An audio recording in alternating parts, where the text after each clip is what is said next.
तो छात्रों, आइए आज हम एक नई कहानी पढ़ते हैं। ये असगर वजाहत के द्वारा ही लिखित है। इसके पहले हमने एक कहानी पढ़ी थी, शेर। इसमें दूसरी कहानी दी गई है, पहचान।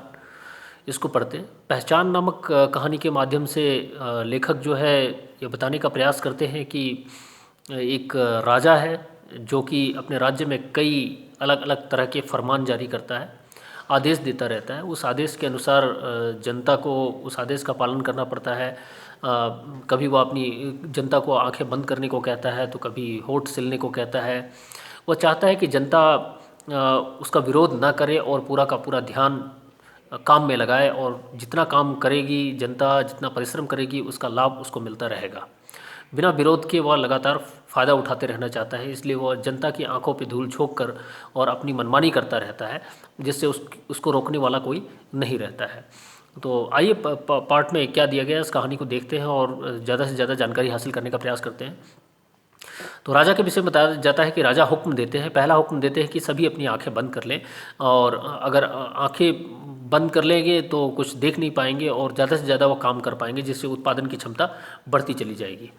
अगर वो आंखें बंद कर लेंगे तो उन्हें यह दिखेगा नहीं कि राजा किस प्रकार की मनमानी कर रहा है, और राजा अपनी मनमानी करता रहेगा और उनका नाजायज़ लाभ उठाता रहेगा। ये राजा का अपना उद्देश्य था, जनता से आंखें बंद करवाने का। फिर दूसरा आदेश आता है कि उत्पादन क्षमता के लिए, काम करने के लिए, ये आवश्यक नहीं है कि लोग सुने। बातों को सुनना भी ज़रूरी नहीं है, इसलिए लोग अपने कानों में पिघले हुए शीशे डलवा लें। तो उसने आदेश दिया कि सभी अपने कानों में पिघले हुए शीशे डलवा लें ताकि वह बहरे हो जाए। जनता ने राजा की आज्ञा का पालन किया, क्योंकि राजा की आज्ञा का पालन करना अनिवार्य है। राजा जो भी आज्ञा देगा वह जनता को मानना ही पड़ेगा। लोग बहरे हो गए, अब लोग सुन भी नहीं सकते थे। अब लोग राजा के विरोध में जो भी बातें आती थी वो सुन नहीं सकते थे, और राजा को इसका लाभ मिला। और राजा जो है आराम से बैठा हुआ राजगद्दी पे और ऐसो आराम में व्यस्त था, और जनता मजदूर की तरह खट रही थी और मेहनत कर रही थी दिन प्रतिदिन, जिससे देखने को मिला कि प्रगति काफ़ी अच्छी हो रही है और ज़्यादा से ज़्यादा उत्पादन हो रहा है। इस पर राजा ने फिर तीसरा फरमान जारी किया, तीसरा हुक्म जारी किया, और उन्होंने कहा कि अब सभी को अपने होठ सिलवा लेने हैं, क्योंकि उत्पादन के लिए बोलना कोई ज़रूरी नहीं है। ज़्यादा से ज़्यादा उत्पादन हो इसके लिए बोलने की आवश्यकता नहीं है। बोलना जो है एक तरह से बाधा पैदा कर रही है राज्य के कामकाज में। तो लोगों ने अपने होठ भी सिलवा लिए। अब लोग बोल नहीं सकते थे, सुन नहीं सकते थे, देख नहीं सकते थे। लोग दिन रात काम में लगे हुए थे। यहाँ तक कि राजा ने यह कह दिया कि खाना पीना भी ज़रूरी नहीं है उत्पादन की क्षमता के लिए। राज्य के विकास के लिए इतना तो योगदान देना पड़ेगा, इतना तो त्याग करना ही पड़ेगा। लोगों ने उसकी आज्ञा का पालन किया और काम करते रहे, और हैरत की बात थी कि प्रगति भी हो रहा था और बहुत ज़्यादा उत्पादन भी होता चला जा रहा था। और एक दिन रामू और छिद्दू नाम के दो लोग, जो गांव के लोग जो हैं, उन्होंने सोचा कि बहुत दिन हो गए हमने अपने आंखें नहीं खोली, आज आंखें खोलकर देखने का प्रयास करते हैं कि हमारा राज्य कितना विकसित हुआ है, कितना राज्य का विकास हुआ है। जब वो आंखें खोलते हैं तो बहुत ही आश्चर्यचकित हो जाते हैं कि उन्हें कुछ दिखता नहीं है, बल्कि उन्हें केवल अपने सामने राजा ही नज़र आता है। वह पूरी तरह से राजा के हाथों से नचाई जाने वाली कठपुतली बन चुके थे, राजा के गुलाम बन चुके थे। वो अपने देखने की क्षमता, सुनने की क्षमता, बोलने की क्षमता, सब कुछ भुला चुके थे। उनकी पहचान ही खत्म हो चुकी थी, उनकी अपनी पहचान समाप्त हो गई थी। वह केवल एक गुलाम और कठपुतली बने हुए थे। राजा जैसा कहता उसी चीज़ को वह कर रहे थे। राजा जो दृश्य दिखाता वही वह देख रहे थे। राजा के अलावा उन्हें और कुछ भी नहीं दिखता है, क्योंकि उनका अपना अस्तित्व और अपनी पहचान समाप्त हो चुकी है। यही इस कहानी के माध्यम से बताने का प्रयास किया गया है। आइए इसके प्रश्नों के ऊपर चर्चा करते हैं। पहचान में प्रश्न दिया गया है। पहला प्रश्न है, राजा ने जनता को हुक्म क्यों दिया कि सब लोग अपनी आंखें बंद कर लें? तो राजा ने जनता को हुक्म दिया कि सब लोग अपनी आंखें बंद कर लें, ताकि वह ज़्यादा से ज़्यादा ध्यान काम में लगाए और राज्य की प्रगति दिन दुगनी रात चौगनी होती चली जाए। और इससे राजा का उद्देश्य इसमें यह भी था कि जनता अपनी आंखें बंद कर लेगी तो वह राजा के द्वारा किए गए मनमानी को देख नहीं पाएगी, और राजा उनका भरपूर दुरुपयोग कर पाएगा, उनकी शक्तियों का इस्तेमाल करके और अपना विस्तार कर पाएगा। वह नागरिकों को जैसे चाहे वैसे इस्तेमाल कर पाएगा और कोई उसका विरोध नहीं कर पाएगा। इसलिए उसने आंखें बंद करवाने के आदेश दे दिए थे। आंख बंद रखने और आंखें खोलकर देखने का परिणाम क्या निकले?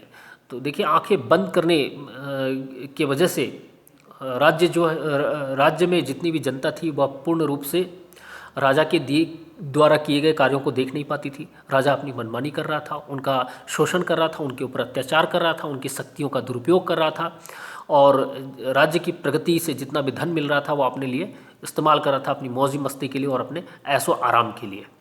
आंखें खोल कर देखने पर यह एहसास होता है कि राज्य में प्रगति तो हुई है, राज्य का विकास तो हुआ है, परंतु वह विकास केवल नाम का है, वह जनता के लिए नहीं है, बल्कि वह विकास केवल राजा के फायदे के लिए है। राजा ही उसका सुख भोग रहा है, किसी और को उसका सुख प्राप्त नहीं हो रहा है। राजा ने कौन कौन से हुक्म निकाले, सूची बनाइए और उसके निहितार्थ लिखिए। एक प्रश्न संख्या 3 है, राजा ने कौन कौन से हुक्म निकाले। तो साधारण है। पहला हुक्म राजा ने ये निकाला कि अपनी आंखें सभी बंद कर लें।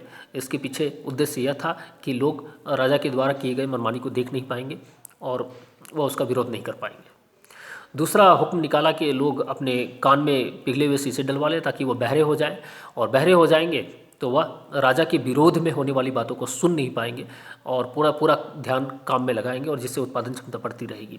तीसरा आदेश राजा ने ये निकाला कि लोग अपने होठ सिलवा लें ताकि वह बोल ना सके, विरोध न कर पाए, राजा के खिलाफ आवाज़ न उठा पाएँ, और आवाज़ नहीं उठा पाएंगे तो इससे राजा अपनी मनमानी करता रहेगा और अपनी मनमानी से वह लाभ उठाता रहेगा जनता की शक्तियों का।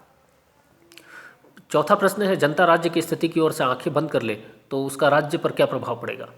देखिए, जनता अगर राज्य की तरफ से आंखें बंद कर ले और राज्य में होने वाली गतिविधियों को ना देखे तो राजा निरंकुश हो जाएगा, राजा के ऊपर कोई अंकुश नहीं रहेगा, कोई रोकथाम नहीं रहेगा, राजा अपनी मनमानी करता रहेगा और जैसे चाहे वैसे जनता की शक्तियों का दुरुपयोग करता रहेगा, जनता को मूर्ख बनाकर और जनता की शक्तियों का इस्तेमाल करके उसका फ़ायदा उठाते रहेगा।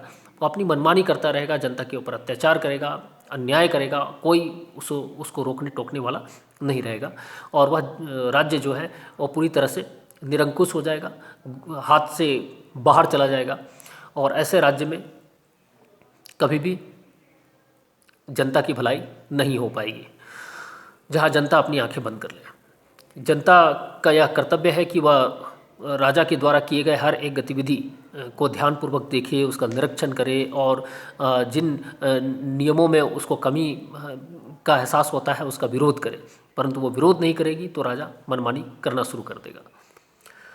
पांचवा प्रश्न है, खैराती, रामू और छिद्दू ने जब आंखें खोली तो उनके सामने राजा ही क्यों दिखाई दिया। खैराती, रामू और छिद्दू जो है वह सालों बाद जब आंखें खोलकर देखते हैं तो उन्हें अपने सामने केवल राजा ही दिखाई देता है, क्योंकि वह इतने वर्षों में राजा के हाथों से नचाई जाने वाली कठपुतली बन चुके थे, वह राजा के गुलाम बन चुके थे। राजा जैसा चाहता था उसी प्रकार से उनको इस्तेमाल कर रहा था, अपने हाथों के इशारे से उनको नचा रहा था। राजा जो दिखाना चाहता था वही वो देख रहे थे, राजा जो सुनाना चाहता था वही वो सुन रहे थे। वो अपने देखने, सुनने और बोलने की क्षमता खत्म कर चुके थे। अब वह पूर्ण रूप से राजा के हाथों से नचाई जाने वाली कठपुतली बन चुके थे। इसलिए उनको आंखें खोलने पर राजा के अलावा और कुछ नहीं दिखता है, बल्कि केवल राजा ही हर जगह उनको नज़र आता है। वो अपनी पहचान खो चुके हैं, अपनी अस्तित्व खो चुके हैं, उन्हें कुछ भी समझ में नहीं आता है, वह सच्चाई से पूर्ण रूप से दूर हो चुके हैं। धन्यवाद। ये पाठ समाप्त हुआ। इसके भी प्रश्नों के उत्तर को आप अपनी कॉपी में लिखिए और लिखकर मेरे पास भेजने का प्रयास कीजिए।